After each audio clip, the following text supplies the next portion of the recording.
Yo, welcome back to the channel.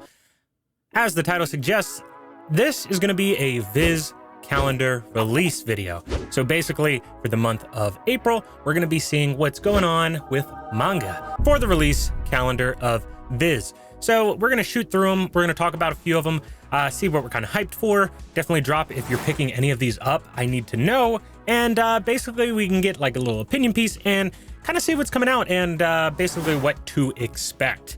So if you want this as a monthly series, I'm probably going to do it anyway.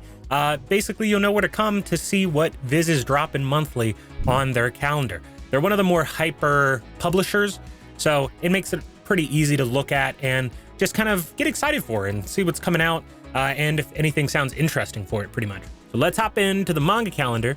But first, if you're a VIP club member, you know to drop the like and the comment about what you want to talk about, and that's how you join the VIP manga club. That's all. That's all it takes. So basically, welcome to the club. Anyways, let's jump in. So first up, we do have Dr. Stone Volume 25. So Dr. Stone, great series. I've read a little bit of it and watched a fair bit of it. I know the third season is coming out, which is pretty exciting. So that's pretty dope. And Volume 25, it's a bit lengthy, I will say, but overall, new age, kinda sounding pretty good. So we'll see what happens in Volume 25. I am not that caught up. I'm more near pretty much where the anime roughly stopped in season 2.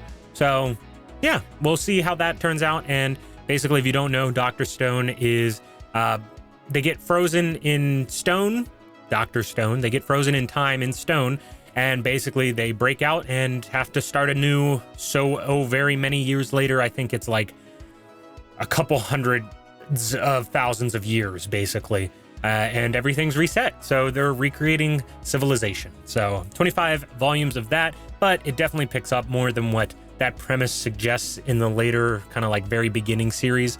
But yeah, so volume 25. Next up, a lot of people are probably excited for is going to be Kaguya-sama Love is War. Volume 25. This is a lengthy one too. Also on volume 25. Probably because it's so damn good. It's one of the way more enjoyable manga, and it kind of reminds me of Cant Communicate, where you'd think it would definitely get old with like the base premise that they advertise you at first, but then you just get attached to the characters, the cast, and it becomes way more than what it started out as. And that's why it's probably so enjoyable to so many other people. Very, very good manga, very good series, very good anime, and you should check it out. And luckily, we have next is Moriarty, the Patriot, Volume 11. I haven't been keeping up on this. I've read Volume 1, and so far so good, but basically from the premise that I got from it, it's a bit classic, and it has some stuff going on that I honestly can't really get into right at the moment for kind of what I'm interested in, which is okay. Not that far against it, but yeah, a little different. Next up is My Love Mix-Up. So if you haven't seen this, I've seen it a couple times now, don't know anything about it, so I personally won't be picking it up, so that's gonna be a skip from me. But if you know anything, let me know. Ooh, and a very good tasty one. Looks like it's gonna be One Piece Volume 102. So looking good with the 100s. We're in the hundreds now for One Piece. So yeah, very exciting. I will be probably picking up the box sets really soon and diving way more into One Piece at some point. But right now, it's definitely on the back burner because, my golly, it is a world of greatness that it needs its love and care. You can basically be a exclusive One Piece fan and have enough content for years. So yeah. Next up is Rainbow Days Volume 3. Don't know anything about this, to be honest. It's looking a bit generic. I'm just saying, like, that cover is not doing it any favors, and I'll definitely be skipping this one. So that's a no-go for me. And Netflix's release on Netflix, they released the anime, which is Romantic Killer. That's the manga for it. And yeah, so now you get to see both of them side by side. I don't know how the manga is. I watched a little bit of the anime and it seemed okay. A little corny for me, but it's up someone's alley, so hopefully someone likes it. But ooh, now a pretty tasty one is gonna be Snow White with the Red Hair. Basically a love political story, is kind of what it narrows down to at its most simplest form, but it's on volume 24, and I can say that's kind of exciting to see it so far. It definitely has a pretty core audience, and it's really popular with just basically anyone who resonates with a good, just well-structured series. It's pretty consistent. It doesn't do anything crazy, which a lot of people like. So, awesome. Let's hop on over. What is this? We have Vista? I have no idea what Vista is, but hey, we can be down to find out. Basically, this one's a series premiere, so it's one of their newer series.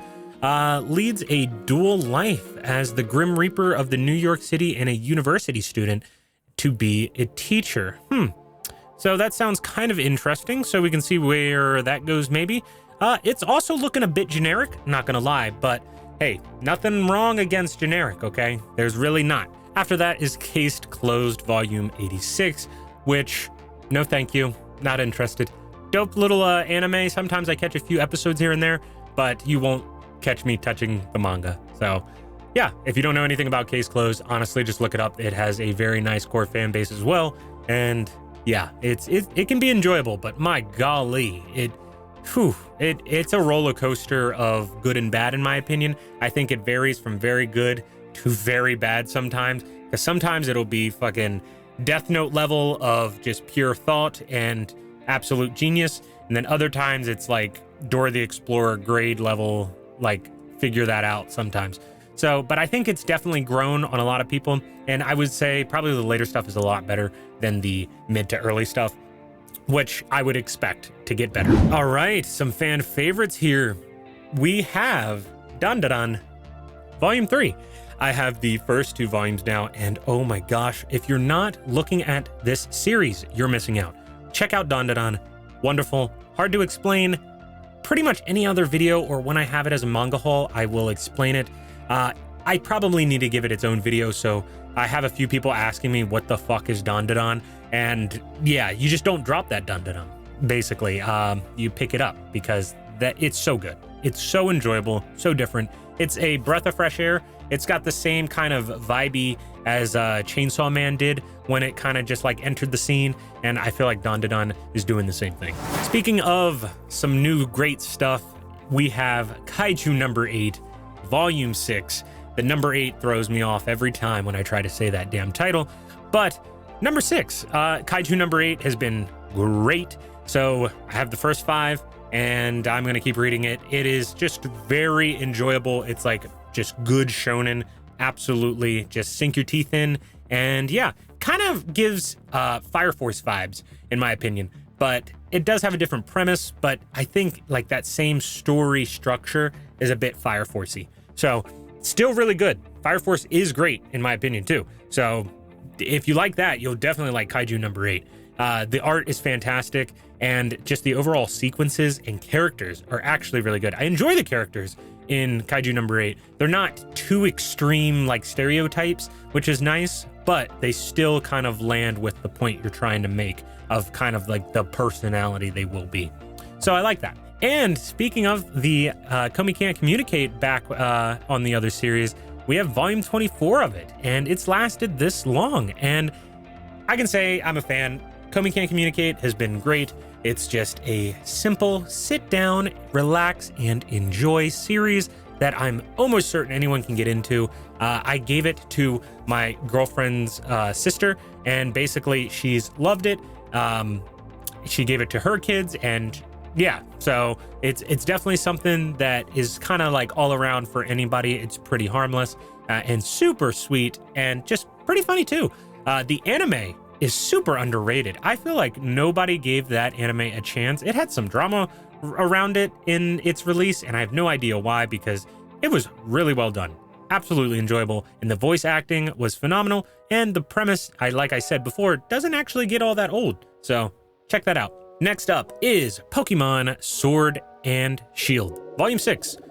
Skip. I'm good. I don't actually, I have no idea what this is about, so it's just an easy skip for me. If you know anything about it, let me know. Then another favorite. Man, this month is filled with Sakamoto Days, Volume 7. Sakamoto Days, Sakamoto Days has been great. It's under the same vein that I feel kind of towards Mashal, with kind of like a new gen style of anime. Well, hopefully anime, but manga that have been coming out and just smashing it lately. Absolutely killing it. It's just nice, it's fresh, it has good structure, the story and the pacing is wonderful, and it just takes you on a wonderful ride and has some great action sequences too. So nothing to complain about there. It is great. I've talked about it in length before, so if you know about Sakamoto Days, you're probably picking this up too. We're gonna keep her going, keep her riding, and that is Sleepy Princess in the Demon Castle. So I've actually read, and this does have an anime, watched this, and it's pretty enjoyable, but I can see this getting old for some people, for sure. This one at 20 volumes, it's a little long in my opinion, but still really enjoyable. And it may do something in the later volumes I personally don't know about, but it's really good. Up until where I'm at, I'm getting a little stale on it. Okay, I'm on like volume 9 or 10, and yeah, it's a little slow for me. Okay, but it's very cute, and you can just pick it up. Like I said, same vein almost as Komi, but for some reason that one is just a wee bit more boring. And next up is the Hunters Guild Red Hood. I did not pick this up because it got canceled. It's canned. This is the final volume, volume 3. Basically, they love doing that, and Viz picked it up, and it was already canceled before they even picked it up, really. And yeah, so it's gone. It was a great, nice little story, but it had its flaws, but it wasn't perfect. But a lot of people enjoyed it, but they canned it in Japan. So yeah, no more of that. Anyways, the Zelda, The Legend of Zelda, Twilight Princess manga, you know, that's awesome. Okay, volume 11. I honestly haven't seen anything on this, but I might have to try to see, because I love Zelda, one of the GOATs when it comes to games and just overall enjoyment and entertainment. Zelda is great. So we'll see what happens with Link and Zelda and kind of what goes on in there. We have a final volume for something I've recently started picking up and is doing wonderful. That is going to be Dead Demons, Destruction. Yeah, volume 12. So absolutely interesting. It is a nice little curve of a mind bend that I absolutely love. So if you like good, I would say kind of in comparison to Urasawa stuff, this is definitely really enjoyable, but it's actually by the same creator of Goodnight Poon Poon. So yeah, not the same level at all, but it's coming from a very good storyteller and drawer. The panels are great, and the characters are very easy to connect to. So definitely give that a peepsy and see if you likesy, pretty much. Next up on the board is Love's Insight, Volume 1, a series debut. Don't know anything. Looks a little cliche, so maybe it's cute, maybe it's not. We'll see. Maybe it's spicy. I have no idea. It's a little much for me. Well, we'll see if it's any good. But that's gonna be a skip. Next is Mission Yozakura Family, and this has been getting way more popular and way more requested than I ever really thought. And that is because I have no clue, honestly. So yeah, we'll see how that turns out. But if you know more about it, let me know. Okay, next up on the list is going to be Record of Ragnarok, and this one can be a bit controversial for the anime especially. I heard the anime gets bad. It gets pretty damn bad. If you want to enjoy this, you definitely get it as the manga. Any other way is not enjoyable. It's just not. Honestly, if you're watching the anime, you're doing it wrong. It's laughable. It's kind of goofy, and the overall kind of plot holes start to definitely peek their head through and just don't make any sense. So pick up the anime. Pick up the manga if you're interested in Record of Ragnarok, which is actually pretty decent. I'm actually not a fan, though, of the manga all that much. I get it. It's one big tournament arc, and I do like me some tournament arcs. I don't know. I don't feel it sometimes. Sometimes I do because it's super hype. Some of the fights are wild, goofy, and funny, and just great. But other times, oh my gosh, it's a little cringy. And yeah, the anime did not do it any favors. So if you want regular Ragnarok, manga only, that's your final warning. So, all right, let's jump in to Husky Fujimoto Before Chainsaw Man 22 to 26. Yeah, this is basically going to be like a little kind of just life story of Tatsuki Fujimoto before Chainsaw Man. It's pretty self-explanatory. I honestly don't even know what it is. I think he tells some weird like one-shot story in it. So yeah, but that title is weird and I have no idea what it is, but it's the Tatsuki Fujimoto, so, you know, he'll make up something probably pretty crazy. Next up is Ultraman Volume 18. I know some acquired taste mangakas will definitely understand that Ultraman is a bit of an OG. It's a bit enjoyable. It's got some flavor, some pizzazz, you may say. So if you understand, you know where I'm coming from, because it's actually really nice. It's one of the OGs. It's pretty old, but it's just now getting an English release, which I can say is pretty nice. Volume 18. Check it out if you're interested. Basically, some good old mech fights mixed with some Power Rangers, basically. Speaking of nice is Undead Unluck. Volume 11. They're getting pretty far on that series as well. Same time, I think, of a release as Mashal, Magic and Muscles, so they kind of gone out at the same time. In my opinion, Undead Unluck it was a mixed bag. Undead Unluck was way harder to get into for me in the beginning. Holy crap. It was rough. I was picking up volume after volume up to about the third, fourth, and whew, it was dragging along for me. I was getting the premise, but I wasn't getting the premise because it was just a little too teeter-tottery for me. If it sounds confusing, it's because it kind of is.